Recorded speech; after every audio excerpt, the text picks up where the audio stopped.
अब इन्हें कट्टा याद आ रहा है। सिक्सर के मारम सिक्सर के 6 गोली छाती में ये सत्ता भैया के आबे दे सकता कट्टा सटा के उठा ले घरवा से। आपको दिल्ली के 10 साल की सरकार का भी हिसाब किताब मांगना है।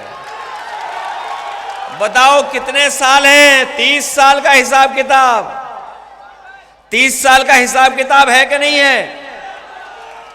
और इस बार तो तेजस्वी जी नई उम्र के ऊर्जा के साथ एक बिहार में युवा मुख्यमंत्री बनने जा रहा है। और बताओ जब युवा मुख्यमंत्री बने तो आपका अपना साथी, बेटा, भाई युवा विधायक होना चाहिए कि नहीं होना चाहिए? जब नई उम्र के लोग जीतते हैं तो नई सोच लेकर के आते हैं, नए विजन के साथ आते हैं। ये वो लोग हैं नई पीढ़ी के जो सकारात्मक हैं, जो सबको साथ लेकर के चलना चाहते हैं, जो सबको जोड़ के चलना चाहते हैं।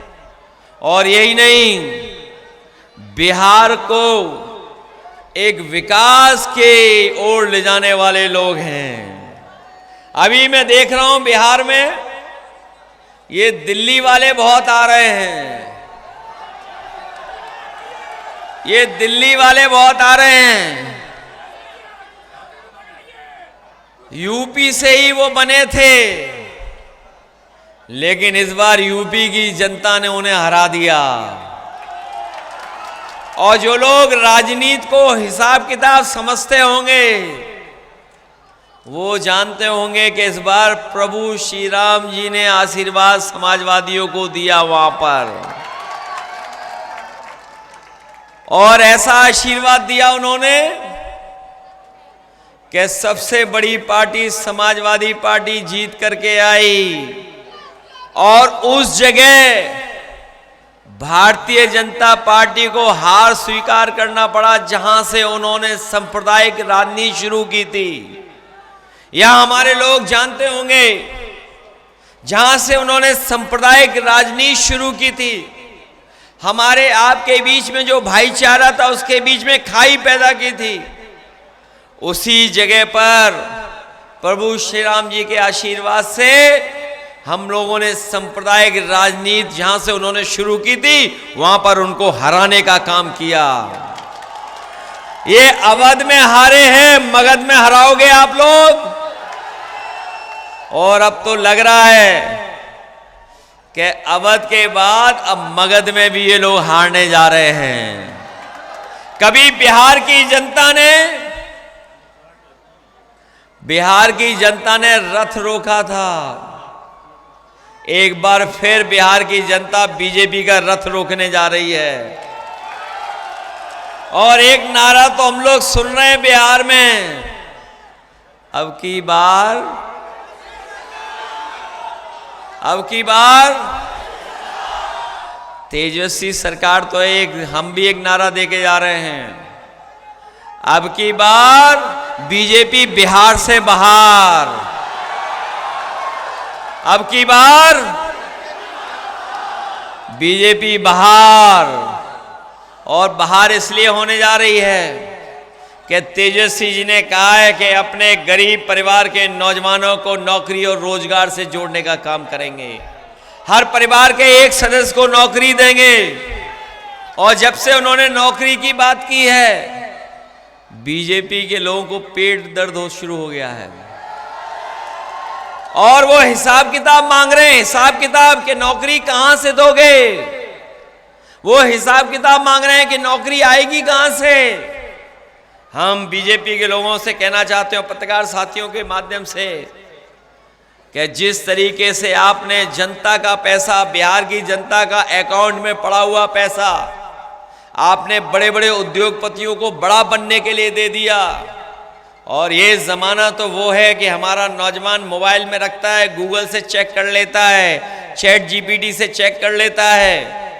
आप चेक करोगे तो आपका, हमारा, जनता का पैसा इन्होंने उद्योगपतियों को इतना उधार दिया है कि वो आगे बढ़ते चले गए हैं। वही तेजस्वी जी बिहार का पैसा बिहार में लगाएंगे और बिहार के लोगों को नौकरी देने का काम करेंगे।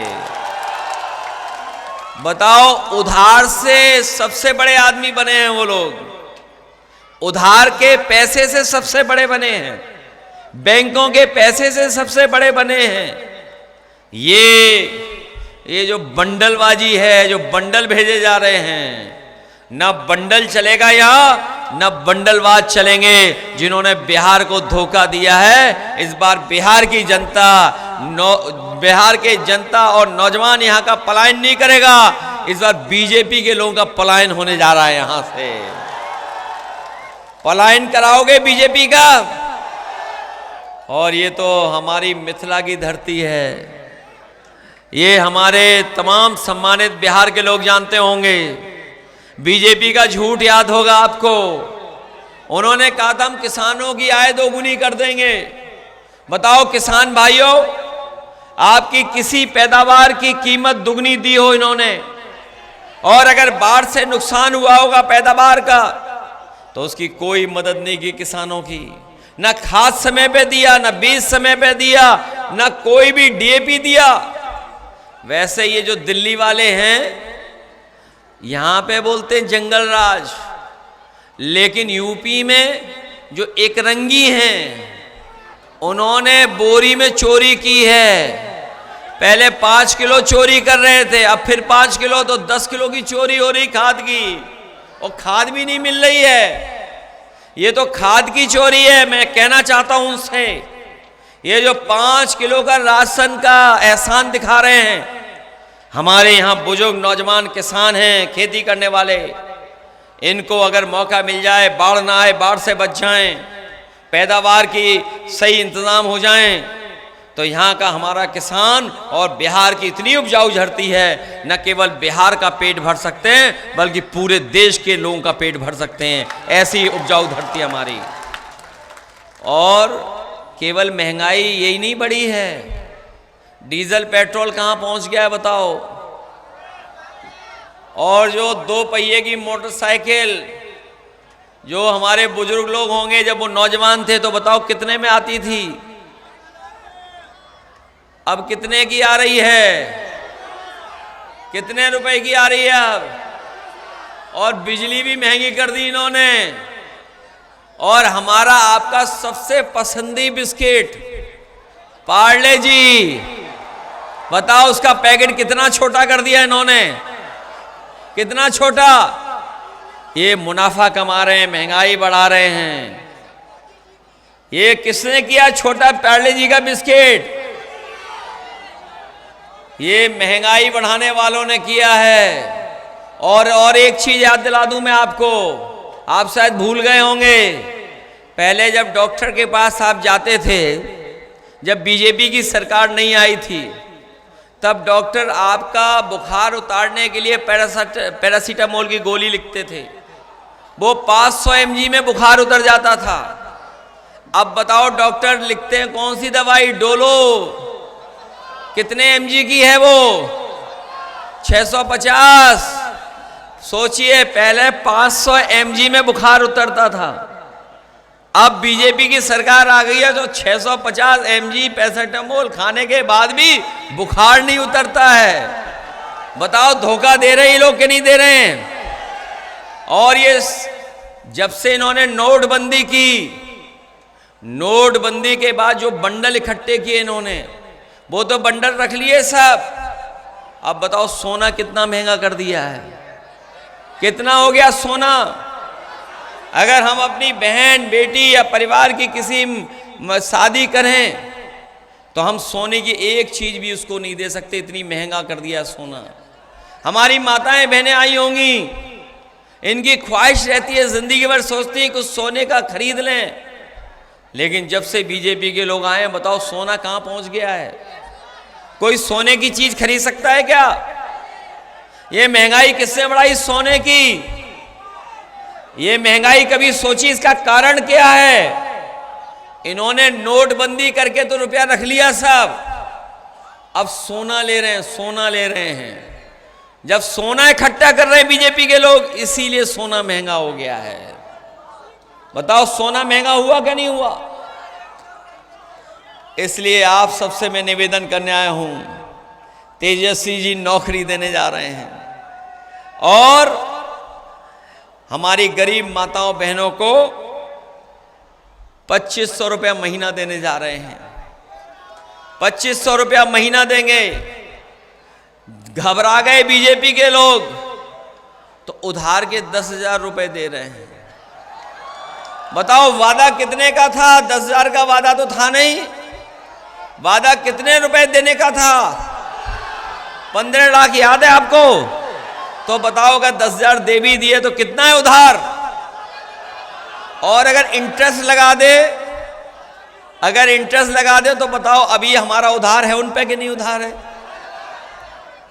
इसलिए सावधान हो उनसे कि नहीं हो। उनकी बी टीम से सावधान हो और सी टीम से। एक सी टीम भी है उनकी, चुनाव आयोग। उनकी सी टीम है चुनाव आयोग। आपने अपना वोट चोरी से तो बचा लिया है। बताओ वोट डालने जाओगे आप, घबराओगे तो नहीं आप लोग? और सी टीम ने देखो कैसा इलाज किया है बीजेपी के लोगों का। इस बार सी टीम हम लोगों से मिल गई ये लगता है। 9 तारीख को चुनाव खत्म होने जा रहा है। 9 तारीख को कल चुनाव खत्म हो जाएगा और 11 को आपको वोट डालना है और 14 को देखना 9-2-11 भारतीय जनता पार्टी हो जाएगी। बताओ 9-2-11 करोगे भाजपा को? और आप बिहार से भगाओ, हम लोग यूपी से भगा देंगे और यूपी बिहार मिलकर के दिल्ली को हिला देगा। और न केवल हिलाएगा, हम लोग तेजस्वी को विकास की योजनाओं में मदद करेंगे। जो हवाई जहाज उतरा था सड़क पर, आपने देखा होगा टीवी पर और आर्काइव में पड़ा होगा, वीडियो देख लीजिए आप। हम लोगों ने उत्तर प्रदेश में ऐसी सड़कें बनाई थी जिसमें हवाई जहाज उतर सकते थे। बताओ बिहार में कोई एक ऐसी सड़क बनी हो तो बता दो। ये जो आ रहे हैं दिल्ली से चल कर के, इन्होंने अपने प्रदेश में भी नहीं बनाई। अगर कहीं ये हवाई जहाज लेकर के उतरे थे तो समाजवादी सरकार में जो सड़क बनी थी उसी पर हवाई जहाज उतारने का काम किया था। हम और तेजस्वी मिलकर के बिहार में ऐसी सड़क बनाएंगे, यूपी से अच्छी बिहार में सड़क बनवाने का काम करेंगे। न केवल ये, अब इन्हें कट्टा याद आ रहा है और हम लोग देने जा रहे हैं, लैपटॉप देने जा रहे हैं। हम लोग लैपटॉप वाले लोग हैं जो आपको पढ़ा लिखा बना के नौकरी और रोजगार देने वाले हैं। हमारी बेटियों को साइकिल भी मिलेगी, सरकार से मदद भी होगी और साथ में उन्हें लैपटॉप देंगे जिससे अपना जीवन वो बना सकें, आगे बढ़ सकें। इसलिए मदद करोगे सब लोग और बिहार से इन्हें बाहर करोगे। अब हमारा आपका पलायन नहीं होगा, बीजेपी का पलायन होने जा रहा है। करोगे पलायन इनका?